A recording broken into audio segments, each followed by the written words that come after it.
Episode 1 of Under Salt Marsh opens with Jackie Ellis shocked, seeing a dead body face down by the cornfields. As she heads over to investigate, she awakens.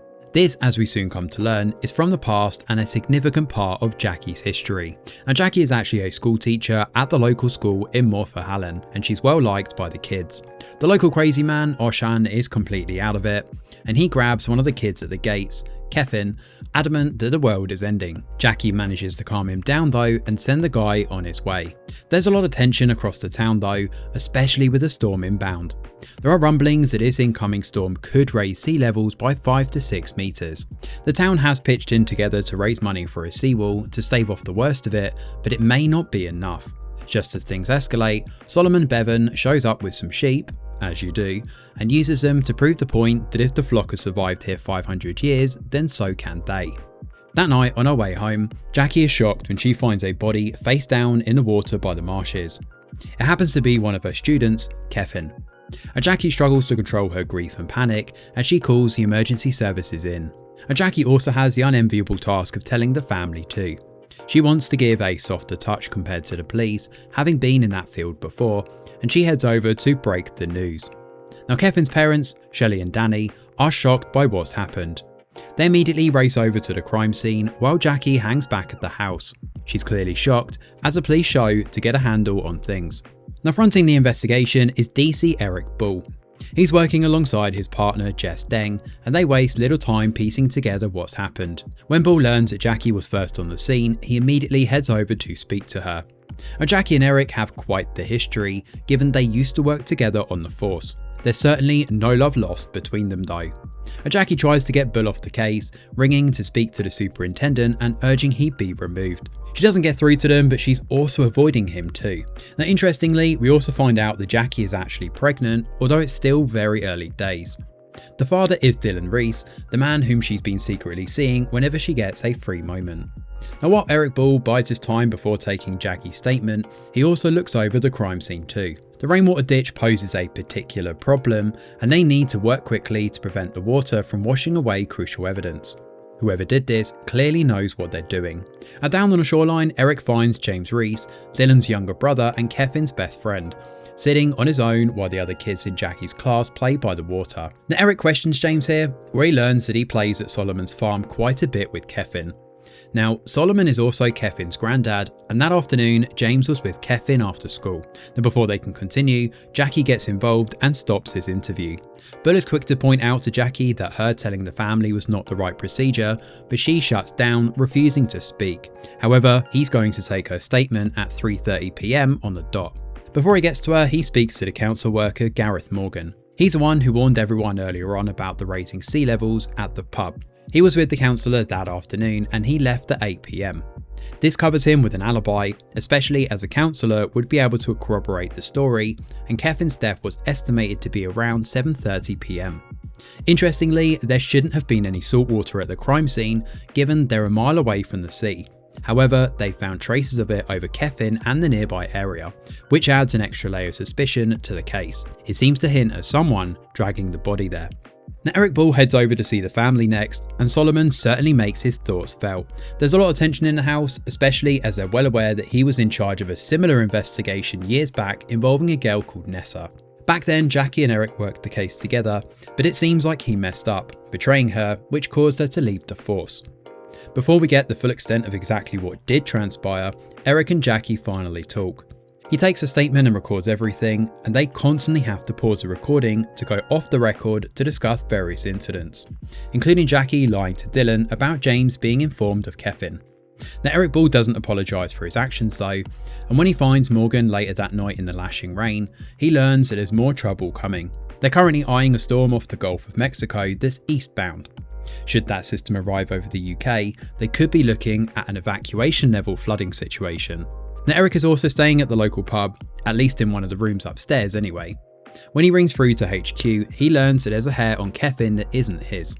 There's no sign of abuse, but it does look like an accidental drowning. That ditch is definitely not where Kevin died. Now while Eric heads out to the crime scene that night, intending to piece together what he may be missing, Jackie looks through a box of Nessa's old things.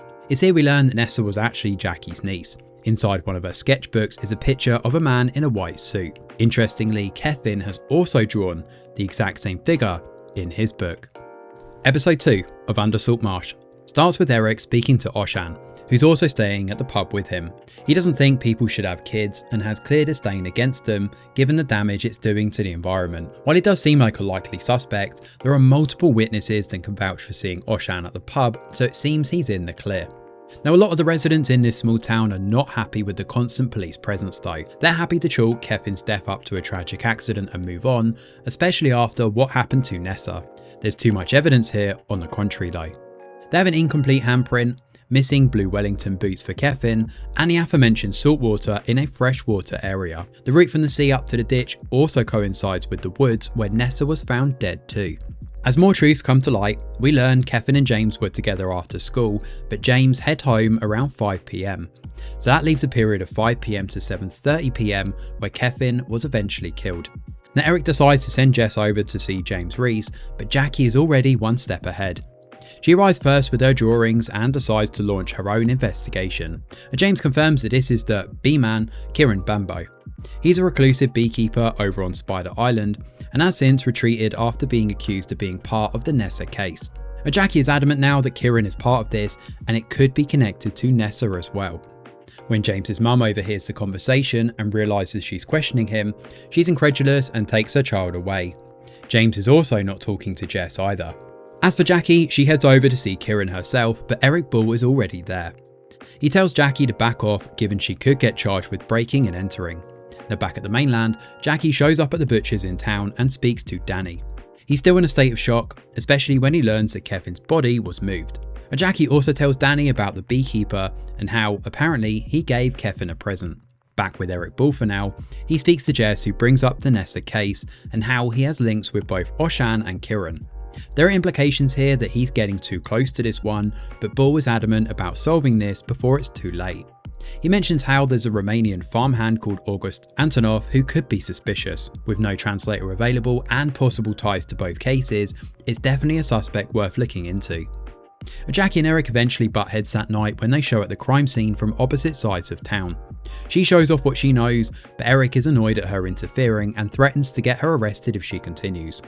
Now when Eric catches up with Jess that night, we find out exactly why Bull doesn't want both cases linked. Back then, Eric Bull accused Lydia, Nessa's mum, of killing her own child. This obviously hurt Jackie deeply and causes a huge rift between them. Admitting now that the two cases are linked and the killer could still be out there throws all of this out the window, especially given it would mean a wrongful conviction for Lydia. Bull would need to confront his own demons and choices from the past, and that's not something he's willing to do right now. Now back then, Jackie was charged with gross misconduct at the station, which is a reason for her leaving. When it comes to the evidence though, the results come back on that straight hair. There's no match on the system and the fingernails reveal no DNA either. It's theorised that whoever did this wore a protective suit of some kind. Kevin was held underwater and he struggled. There are bruises on the back of his neck to confirm as such, and the discoloration of his eyes appears to be highly linked to some sort of landfill or very acidic concentration of water.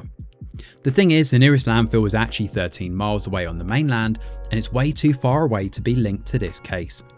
For now, all the townsfolk gather on the beach, including Kieran Bembo, to commemorate Kevin's life.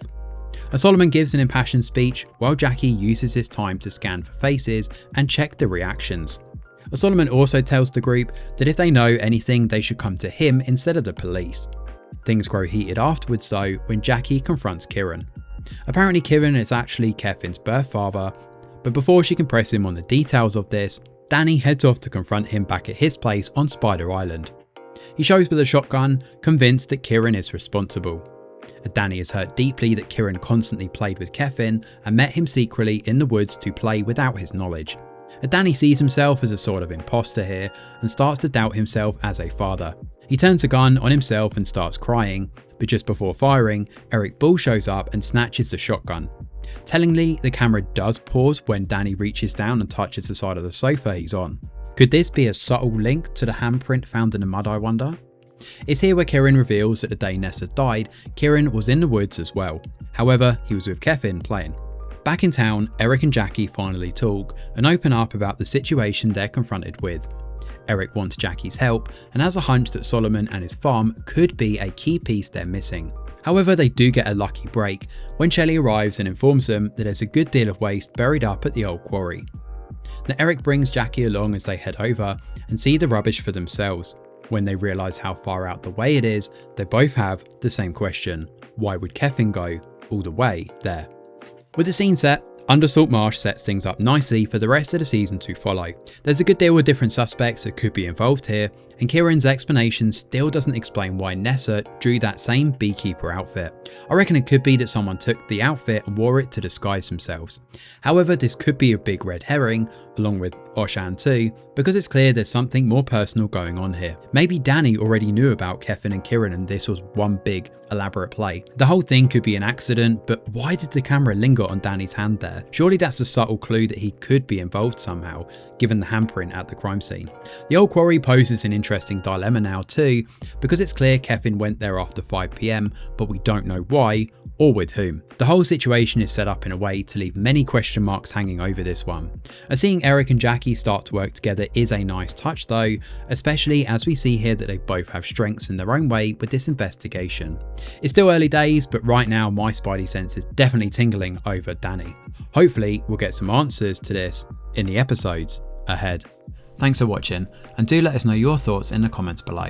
Smash a like or subscribe to the channel, your support is very much appreciated. I'm Greg Wheeler, and from all of us over here at The Review Geek, we'll see you on the next video.